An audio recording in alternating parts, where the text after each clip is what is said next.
Thank you all for being here. My name is Hannah Hemmelgein. I'm the Assistant Program Director at the Center for Agroforestry at the University of Missouri.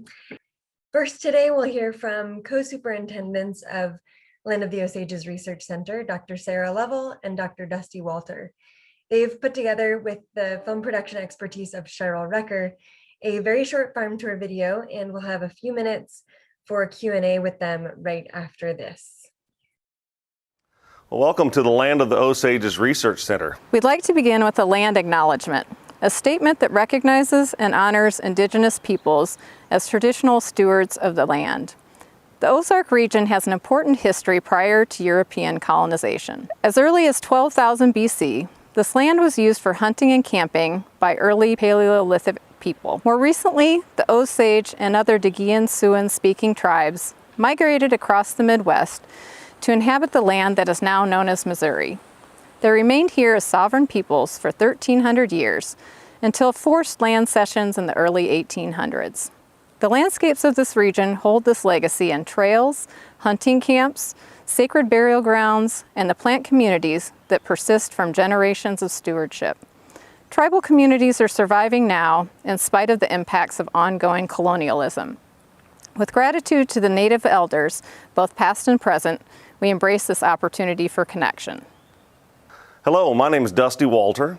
I'm here with Sarah Lovell, and we're going to introduce you to this relatively new research center and some of the features on this land that make it valuable to the University of Missouri, and we hope to the communities and others that interact on this land and learn from the research and demonstration that we create here. Very good. Yeah, we're very excited about this center. We had our grand opening. The inaugural ceremony was about 1.5 years ago now. So what we're having today is really the first big field day since that time. It'd be great to have people here with us right now on the site, but instead we're going to go virtual this year and be back in person probably next year. So just a little bit about this farm. The Land of the Osages Research Center really began as a discussion and a commentary with Mr. Doug Allen, who came to the University of Missouri and the School of Natural Resources with a vision for conservation and integration of agriculture on the landscape. And he had just purchased this property and then partnered with us on how to begin managing it. To say that about Mr. Allen really is all true, but I would also emphasize that this land and really his perspective on valuing the land began much earlier. His father, Hollis Wilbur Allen, and the Allen family are responsible for the compound bow. So if you're a modern archer today that uses any type of a bow that integrates a pulley system on it, that began with the Allen family. And so from an early age, hunting, fishing, and being on the land was important to them.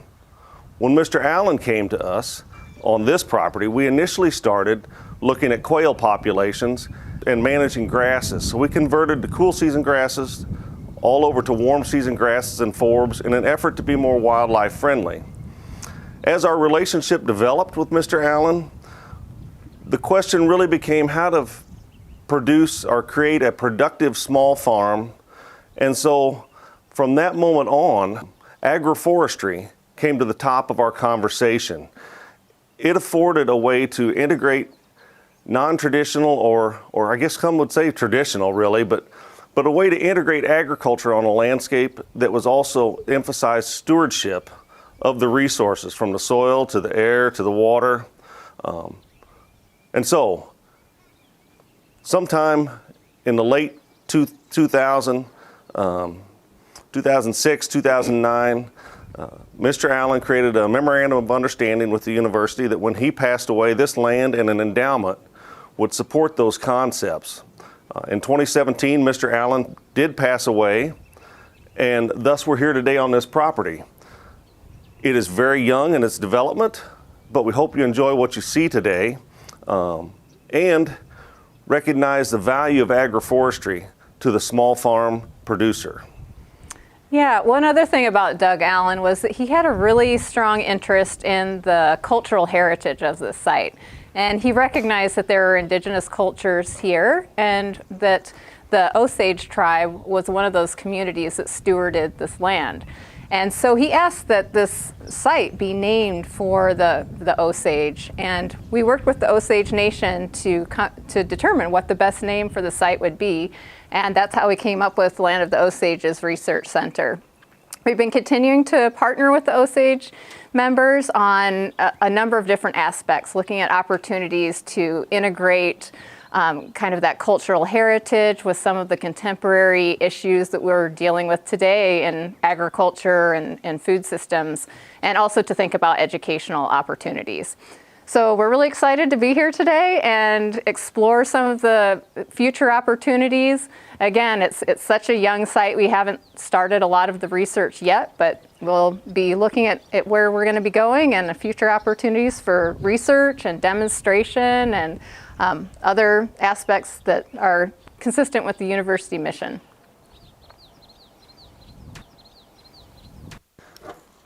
One of the unique features at Land of the Osages Research Center is the barn.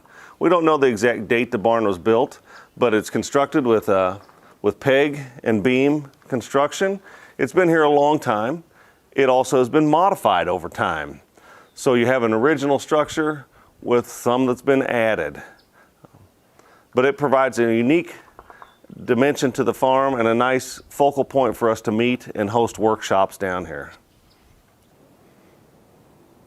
The Land of the Osages Research Center is property that's located between Gravel and Mill and Laurie off of Old 8 Road. It is also home to the Bond Cemetery. There's a lot of history associated with this property. The university and the Center for Agroforestry are certainly looking at this for its opportunities in research and understanding cultural uses of the land and how to best integrate those into small farms today. The property is about approximately 550 acres. 80 of that is in open pasture ground that has been put back to native grasses. It's a continuous struggle to keep those native grasses in balance with some of the cool seasons that are in there as well. The remainder of the property is hilly ground that is also forested. So it offers a lot of opportunity in woodland restoration as well as looking at herbal medicinal plants that traditionally grow better under limited light and in forested settings. One of the recent projects that will be implemented in 2021 is going to look at using goats to control Sericea lespedeza.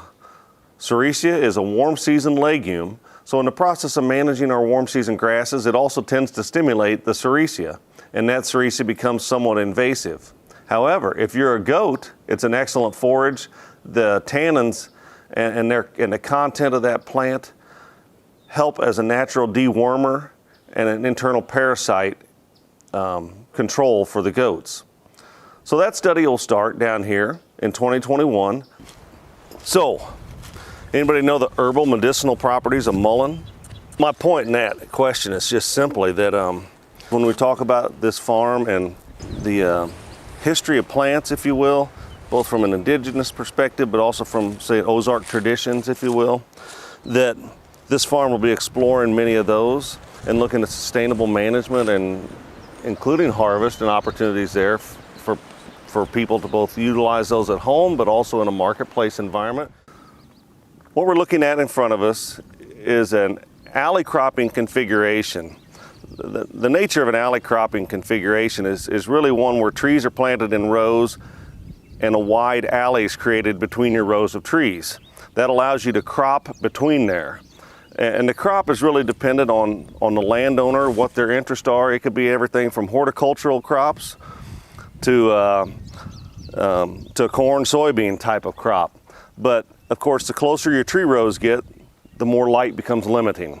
And so if you can space your tree rows out further apart, more light reaches that alleyway and you are able to grow a wider range of sun-loving crops. What you're looking at is a double row configuration of pine with an alley between those double rows. Some work down in the southern states found that you could create as much wood off a double row configuration where you put your pine trees closer together as you could by spacing them far apart over the length of their their lifespan, which in forestry we call a rotation. So the length of the rotation, you could produce as much wood, spacing your rows a little closer together.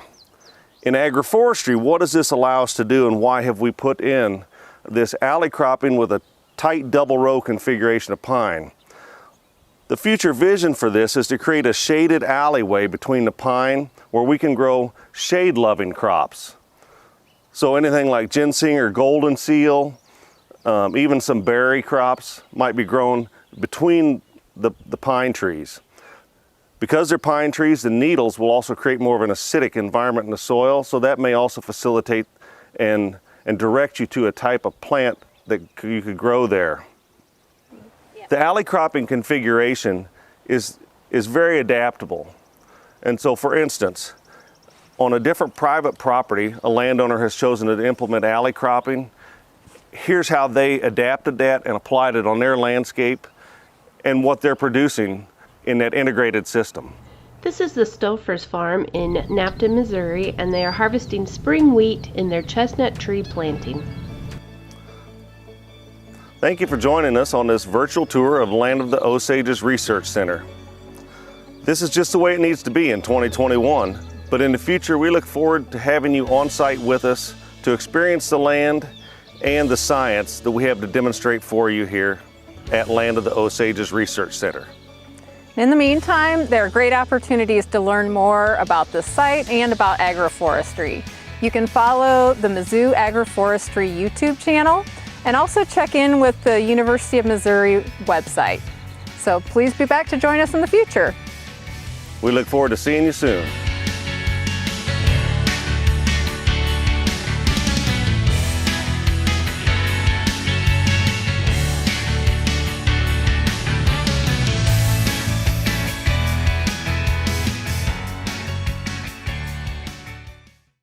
I'm going to go ahead and pin Sarah Lovell, Dr. Sarah Lovell and Dr. Dusty Walter as the speakers. And if anyone has questions about this new research center or the land, or wants to share a little bit about that history, that would be great at this point.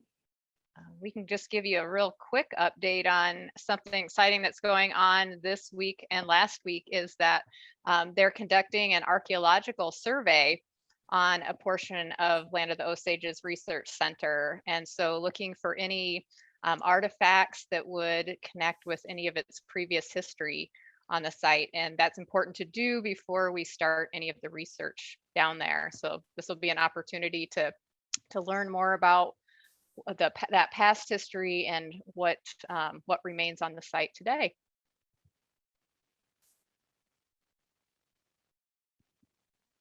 Don't be shy. Feel free to ask any questions. You might notice in those pictures that you can see water there. That's Lake of the Ozarks. One of the branches or forks that comes off there actually extends to the property. So that's kind of an interesting opportunity to connect with some of the water resources in the area. Okay, a question. Will you be having any ceremonial tribal celebrations on the property? So the grand opening event that we had in October 2019 was a really special celebration that included some of that cultural heritage and tribal members from the Osage Nation. We don't have any current ones planned on the site right now. A lot of things have been modified due to COVID, and so some of the activities have been cut back. What we're looking at right now is more opportunities for like connecting students from Osage Nation with that location. So we're planning activities like a summer experience for high school students, where we'll be bringing members of the Osage Nation from their high school and some of their teachers to the site. So more of a learning opportunity is what we have planned in the near term. And I'll just add to that and say that, as you might imagine, we don't dictate to the Osage Nation that we would like to have a cultural event on the site. However, as we're forming an advisory board for this as a research center within the University of Missouri system, we have invited several Osage members to be a part of that advisory board. And it is our hope that in collaboration and in partnership, that there's opportunities to host events for them that also serve as an education and an opportunity, a learning opportunity for that region of the state to integrate and to understand better Osage Nation and some of the history with the land. Right. Okay, we are getting some questions in here. Just a I see that. We have, let's see, is there an opportunity to implement agritourism on the site, given the indigenous peoples aspect? And I would say yes. I think there are a lot of interesting opportunities like that from both the kind of cultural heritage, indigenous communities perspective. I think there's some demonstration opportunities, but also connecting with the Ozark region and demonstrating some really unique opportunities for farm diversification based on that. And Dusty, you probably have some thoughts on this as well. Well, I do. I think in the video, which is kind of a conglomeration of thoughts, we recognize the newness of this property, but certainly agritourism, certainly the use of native plants.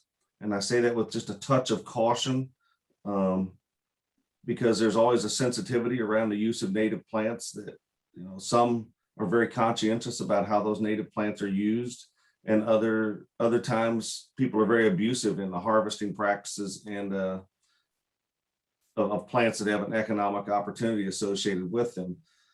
But all told, I think agritourism is a big educational opportunity. And so it's really a question of how we can incorporate research,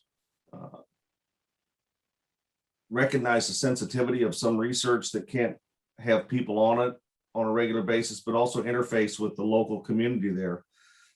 We certainly look forward to agritourism and doing that and encouraging people to be outdoors and understand more of nature.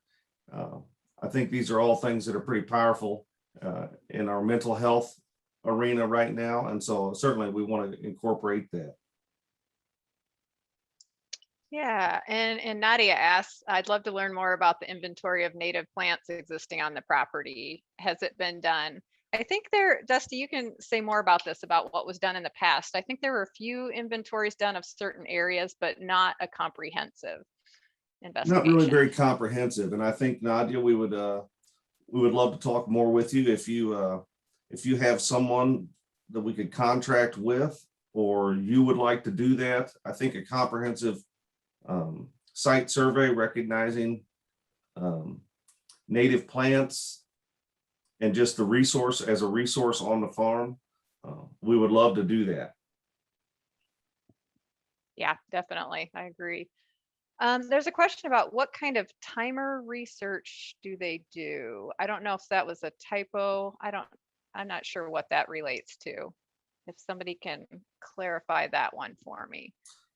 I see timber is what popped up. What kind of timber research? Oh, timber. Gotcha. Okay. Yeah. We have done an inventory on the property and had a forest management plan. That is about 10 years old, so it needs to be updated. So we do intend on managing according to a plan. And even a few years back, there was a student who actually went in and thinned a small area of woods to do some research on trying to establish ginseng and native herbal medicinal plants in that understory. So in terms of timber research, though, if you're talking about insect disease, regeneration issues, we have not implemented any of those, but we do intend on managing according to a prescription, to a plan, at the same time trying to superimpose some research, again, looking at the shaded wood environment and some of the understory plants that might grow there. I will say this, one of the unique features, I can't remember if it was in 2006 or 2009, sometime a few years back, we noted we had a good active population of woodcock or timber doodle. And since they're migratory, they tend to come back to that property. But if you're familiar with those little woodland birds, you recognize they like certain successional stages of vegetation out there. And so, you know, when you ask a question about timber, that's a great question. And there is no clear answer right now, except that there's a lot of opportunity. And so as we move forward, we just recognize trees take a long time to grow. And so kind of a measured implementation of approaching those opportunities is often prudent, just because once you cut the tree down, you can't immediately replace it if the decision was not appropriate. So hopefully that kind of answered it in a long roundabout way. Yeah, and I think any of these questions related to future research opportunities and the programming of the site, I would encourage you to stick around for the 1 o'clock session, where it's really going to be a dialogue about, you know, exploring some of these opportunities. Since we're really starting with this blank slate, I think it's a really unique opportunity for you and others to have a role in thinking about what types of activities that we do on the site. And the next question is there a map of the site? And yes, we do have maps. I won't try to bring one up because we're about out of time here, but we will have maps at that 1 o'clock session that'll give you a much better sense of where the boundaries are and the extent of different land cover types. Speak about Serratia lespedeza research with goats. Will you use migratory grazing? And Dusty, I'll let you cover that one. Well, I guess in the introduction to myself, you should understand a little bit. Number one, my education's in forestry. Number two, I have diverse interests, somewhat encouraged by the fact that I worked for the Center for Agroforestry for something like 10 or 11, 12 years. And so I sort of diversified outside of forestry, but forestry is my background. So that's to hedge and say, I'm not really sure exactly what migratory grazing means. I can tell you this, that the approach we're using to the grazing down there is to look at controlling Serratia lespedeza. So it'll be looking at density of the goats and also timing the time they're on the forage there in order to look at the impact on the vegetation. So I'm not really sure right now about what migratory grazing means. Maybe that's rotational grazing, maybe. So yeah, that's again something that we could talk more about at the 1 o'clock session. Okay, we're about out of time. Let me see. I'd love to help out on reconstructing the vegetation, fire, and human history of the past 2 to 3 centuries. Curious if there's a good document of land use history at Land of the Osages Research Center. I don't think we have something that kind of goes through the whole history of that site, since it was a private property until very recently. So some of the reconstructing of that really early history might be connected with some of the archaeological survey work that'll give us a better sense of one part of the history of that site. And I've heard there might be other historical documents that could help us kind of understand different time periods, and it would be neat to pull some of that material together and have a better sense of the land use over time. So definitely something to think about. So we'll probably have to, go ahead, Dusty. Just real quick, that question came from Mike Stambaugh, and Mike, we would love to partner with you on that.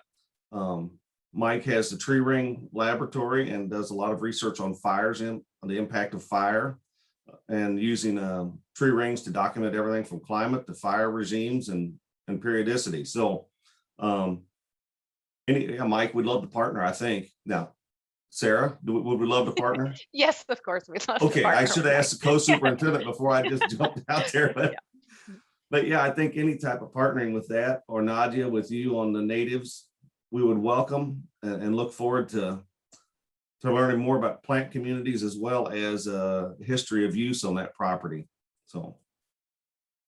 Okay, and we'll stop it there so we can keep on track here.